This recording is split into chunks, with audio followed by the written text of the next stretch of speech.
Okay, we're gonna do a quick Rabbitry update. Ginger did not have any babies, so this is like strike one, I think. We'll give her at least one other chance before we retire her. Sugared has been bred, so she's due next month. And she bred with spearmint, so we'll see what kind of babies we get from that. These two have been separated from mom for, well, about a week now. They're doing well. They're getting nice and big. I need to contact the zoo and ask what size rabbits they want. These two I'll probably let grow out because I just don't have the rabbits to give to the zoo for the moment. There's not a lot else here. Everybody seems to be doing alright. I got everybody some greens today. Now that I've quit my job and have more time at home, it's probably what I'll be doing, is doing a little bit of foraging almost every day for the rabbits, at least until winter comes around. Then I won't be able to do much foraging. With winter coming up, if you guys remember, before we started tearing down the barn, there was a backboard here we took down, and that's what I had my rabbit cages hanging against.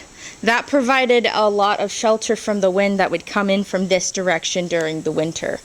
Well, since that's not there anymore, I gotta figure out something else. So, I bought these. There's 10 of them, one for each single rabbit that I will have. They're plastic totes. Yes, they're plastic totes. I understand that the rabbits will eventually start chewing on them. I foresee that. And AJ, you have so much wood on your property. Why didn't you just make them a wooden box? Okay, well, one, a lot of this wood is, while some of it's good, it has nails in it. I don't know what kind of wood this is. I don't know what's been treated. There's a lot of it that's rotting. There's just too many variables, and I don't know if it's safe for my rabbits to chew on that, because you know they will chew on that. So I haven't. Instead, I bought these little totes. I bought 10 of them. I only have 6 lids, but I cut out a hole in it, and the rabbit should be able to fit through this hole. Now I'll place it, here, I can demonstrate with the cage, in the cage, like so, during the winter. Okay?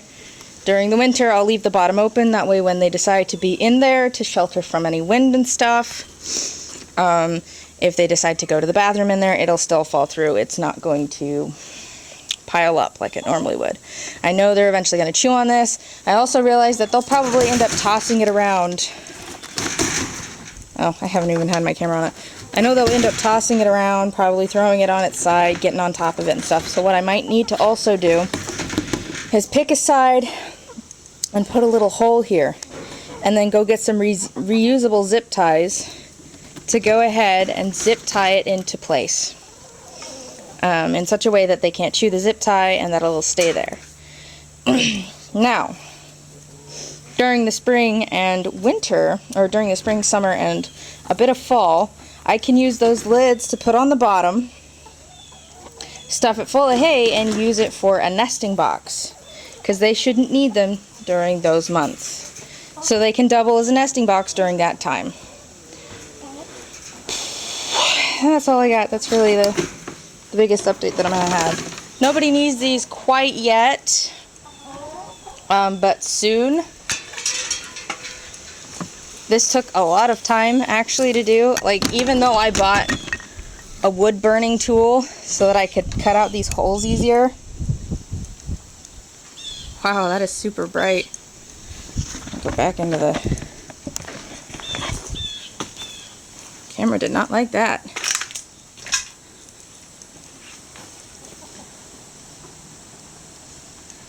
It's not adjusting. That's kind of weird. This is an old camera though. Anyways, I bought a wood burning tool, and even with that, it still took a while to cut a hole out of every single one of these. So, yeah. These should work for now. Man, my camera doesn't want to adjust with the light today. It's just blinding bright. That's not good. I did manage to put up the second one of these. The only problem is I didn't go ahead and use the other cage that I had. Because I had made this previously for when I was first testing this out, so I went ahead and used it. I'm going to save the other cage that I have and get a secondary one so that I can put 2 more right here. And then maybe I'll have enough room to go ahead and move the boys into here as well and call it good.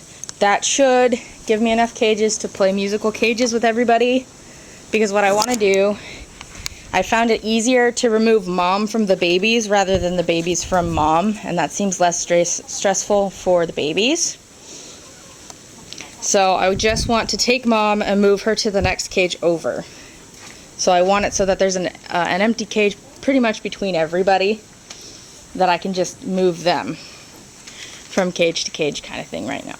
Eventually, I want everybody to have 2 cages that are their own. So for like Sugared, these would be her 2 cages, and I just swap her back and forth. She'd have babies in this one, and then when she's weaned, she'd go over here, and then she'd have babies in this one, and when they're weaned, she'd go back over here. That's kind of my end goal eventually. But it's not going to happen just yet. So that's my Rabbitry update. We didn't get babies this month, but hopefully we're going to get babies next month. My 2 leftover babies are doing okay. They're cute. My camera is being a little bit of a jerk, I guess. And yeah, we're moving forward. Progress is being made. Alright, so I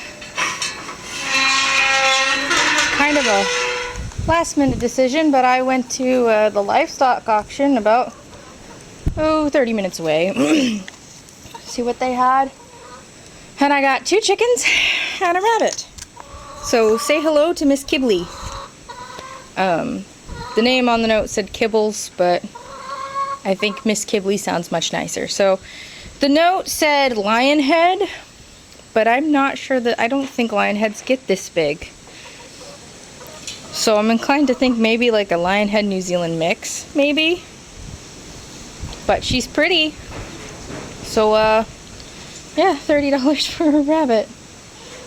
But I have 1 more rabbit, so I have 1, 2, 3, 4, 5, 6, 7. I just need 1 more. And then I've got all 8 that I'm trying to get. So what I'll probably do is either breed Oreo to one of the new girls, take one of their babies, and put it with the other set of 4 that I'll have. Because Oreo is related to all 4 of my original does,